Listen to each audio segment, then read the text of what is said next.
¿Qué tal? Buenas noches, soy Lili Telles, gracias por acompañarnos.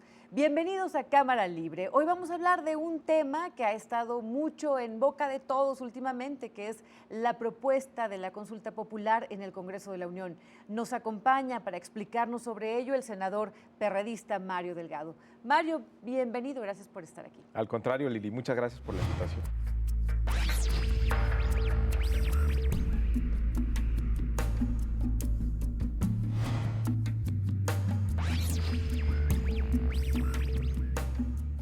Eso tiene un origen en el Partido de la Revolución Democrática y básicamente surge a raíz de la reforma energética, cuando ustedes dicen hay que llevar esto a una consulta popular. Y entonces se vienen trabajando en esto hasta que, bueno, hemos visto cómo lo han estado discutiendo, cómo ha generado polémica.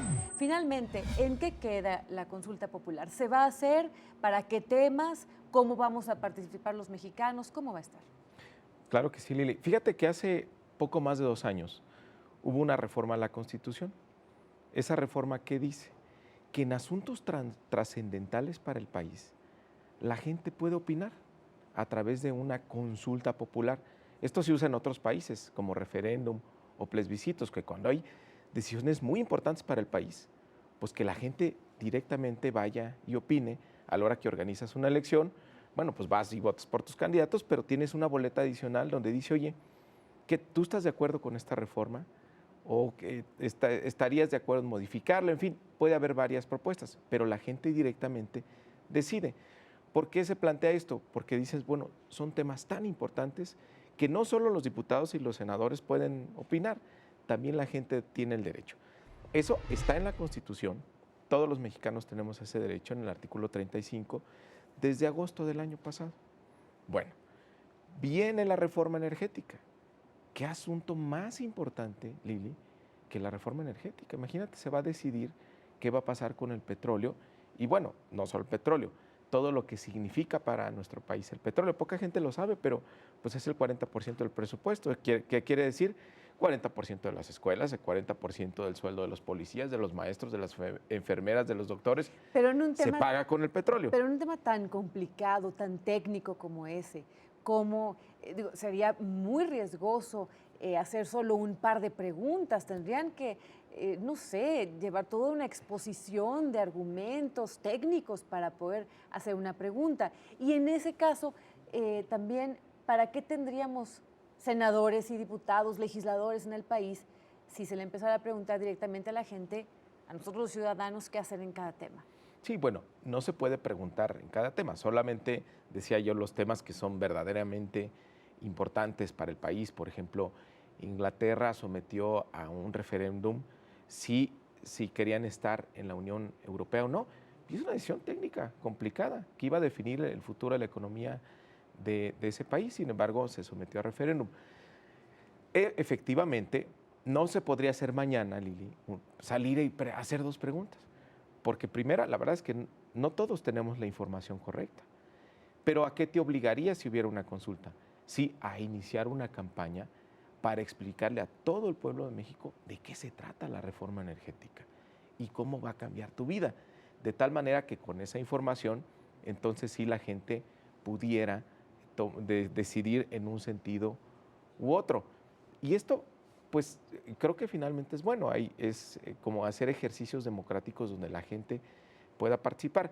Y por supuesto no se está negando la posibilidad de que los diputados y los senadores pues reformen la Constitución, como siempre se ha hecho. Ha habido más de 600 reformas en estos casi 100 años en nuestra Constitución, pero nunca se le ha preguntado directamente a la gente porque tal vez nunca había habido un tema tan relevante como el energético y además hay que decirlo, esto es un derecho nuevo. Esto es desde agosto del año pasado. Pero en ese escenario también se nos hubiera preguntado en consulta popular sobre la reforma fiscal, sobre la educativa, sobre todas. Pues la fiscal no tanto, porque no es de tanta trascendencia como el petróleo. Pero me imagino, por ejemplo, un caso de haber existido este derecho desde hace muchos años, por ejemplo, la entrada a México al Tratado de Libre Comercio. Se hubiera antojado un tema que la gente hubiera opinado. Es decir, hay que pensar como en los grandes momentos del país. Ahora, esto es una evolución en nuestra democracia, Lili. Ahora, este derecho lo tenemos, es nuevecito, o sea, es de agosto del año pasado. Como también, por ejemplo, que haya candidaturas ciudadanas o que también un grupo de gente pueda meter una iniciativa al Congreso y digan, a ver, pues voten esta iniciativa. Son derechos nuevos que se llaman cartas ciudadanas, que son mecanismos de democracia directa. Entonces los perredistas en el Senado dicen hay que ya establecer bien la consulta popular para muchos temas de ahora en adelante. Pero no pasa así. No, los perredistas no lo decimos, ya está en la Constitución, Lili, y fue aprobado por todos los partidos, incluso por el PRI, bueno, hace 2 años. Entonces para la energética. No, lo que decimos es, a ver, ¿qué dice la Constitución? Pues que si se junta el 2% del padrón electoral, firma un papelito y dice yo quiero opinar en el tema de la consulta energética, que se haga la consulta.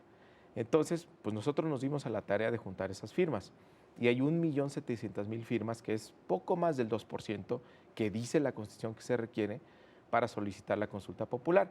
Ahora, ¿qué decimos? Bueno, pues que se haga en la elección federal de 2015, que se le pregunte a la gente si está de acuerdo en la reforma energética o no, o que se haga algún planteamiento en torno a esta reforma.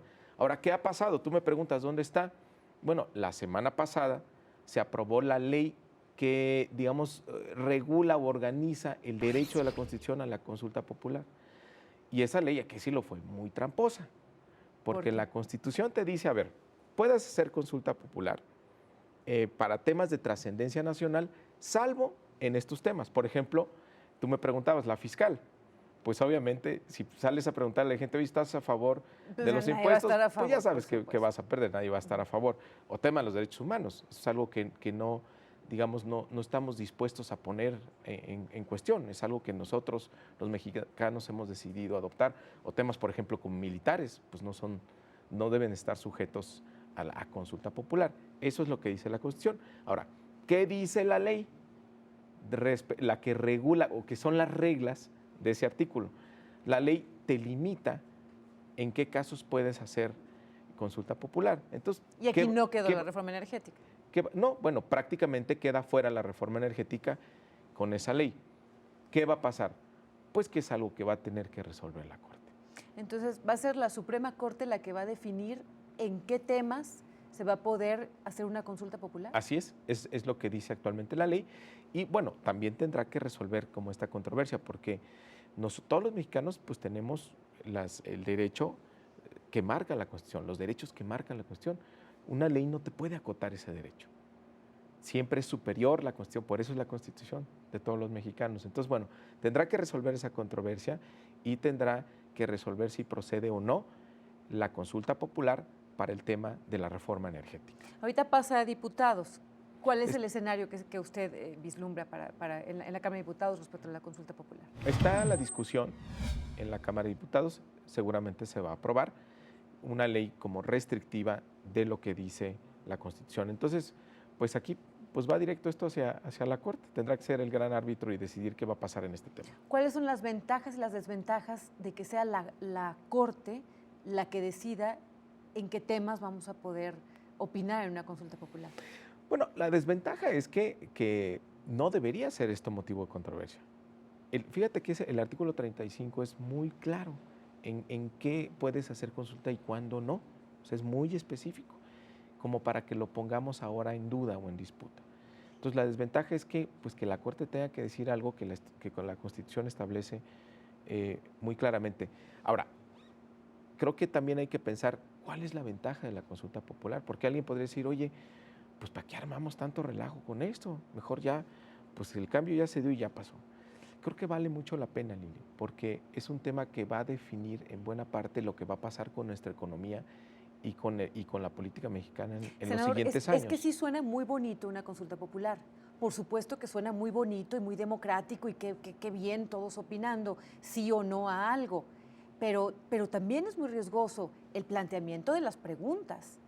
Tiene que ¿Quién ver. las definiría? Sí, ¿Cómo sí, sean las sí. preguntas? Tienes toda la Porque en razón. un mal planteamiento de una pregunta podemos, con Puedes una saber buena qué respuesta intención, tendrás, con ¿no? una buena intención para el país, pero opinar un sí o un no que vaya a ser desfavorable para el país. No es tan sencillo. No, no es nada sencillo. Y Por por ejemplo, eso, en la energética, si lo hubieran hecho los periodistas, con todo respeto, ¿qué dirían? ¿Quieres que te roben el petróleo? No sería justo ni lógico tampoco. O sea, sería también un problema. ¿Quién definiría las preguntas y cómo se definirían? no, bueno, justamente tendríamos que definir entre todas las preguntas. Ahora, pero ¿cuál es la ganancia? Aún pensando que hay cierto riesgo en la pregunta, Lili, ¿cuál es la ganancia? Que sí tendríamos que salir a debatir en serio el tema, a darle información a la gente. Por ejemplo, la tesis de la reforma energética es no estamos aprovechando el petróleo como deberíamos, vamos a invitar a los extranjeros que ellos los exploten para que tenga más dinero el gobierno. Pues pregunta inmediata, ¿qué vamos a hacer con ese dinero adicional? Y hay que asegurarnos que ese dinero adicional pues sea en beneficio no solo de esta generación de mexicanos, sino la que sigue. Te cuento una historia rapidísima. En Brasil, ves que hubo grandes movilizaciones en la Copa Confederaciones. Mucha gente protestando en las calles. ¿Sabes en qué terminó todo eso? En que hicieron una ley sencillita de 9 artículos donde dice, todos los ingresos excedentes que tengamos de estos nuevos yacimientos que ha descubierto Brasil se van a dedicar 75% a educación, 25% a salud. Imagínate que si es cierto que vamos a tener ingresos adicionales, los dedicáramos, por ejemplo, a evitar que 1 millón de jóvenes, que es el número que abandona la escuela cada año sin terminar la secundaria o la preparatoria, que ese millón de jóvenes se quedaran en la escuela. El futuro del país va a depender de qué hagamos con esta generación de jóvenes. Así obtengamos 10 veces más de producción de petróleo. Si lo seguimos despilfarrando como lo estamos haciendo, no nos va a ir mejor. Esas serían las ventajas, por ejemplo, del debate que insisto, procura. es un tema muy complejo. Sí, Tendrían sí, que hacerse pero se vería el 200 debate. preguntas específicas. No, pero eso es no la tantas. energética. Si ya no va a suceder en la energética, en el futuro, ¿en qué otros temas específicos usted cree que se debería preguntar a la gente? A mí como ciudadano, obviamente, sí me gustaría que me preguntaran algunos temas. Bueno, yo no doy por muerta la consulta popular en la reforma No la da energética. por No, muerta. claro, lo tiene que decidir la Corte. A mí me parece que está muy claro que hay el derecho a que se haga la consulta popular en la reforma energética en la elección del 2015. Simplemente que la Corte tiene la última palabra en esto, pero me parece... ¿Usted cree que la Corte sí vaya a aceptar la consulta popular en la reforma energética? Yo creo que sí, porque la Constitución es muy clara y la Corte tiene, digamos, la obligación de interpretar la Constitución, pero a mí me parece que es muy clara. Muy bien. Senador, le agradezco mucho que haya estado aquí para platicarnos de este tema y sobre todo que lo haya hecho con esta claridad. Al contrario, Lili, muchísimas gracias. Gracias. Y gracias a usted por acompañarnos, por desvelarse aquí en Cámara Libre. Soy Lili Telles y los espero el próximo jueves aquí mismo. Gracias, buenas noches.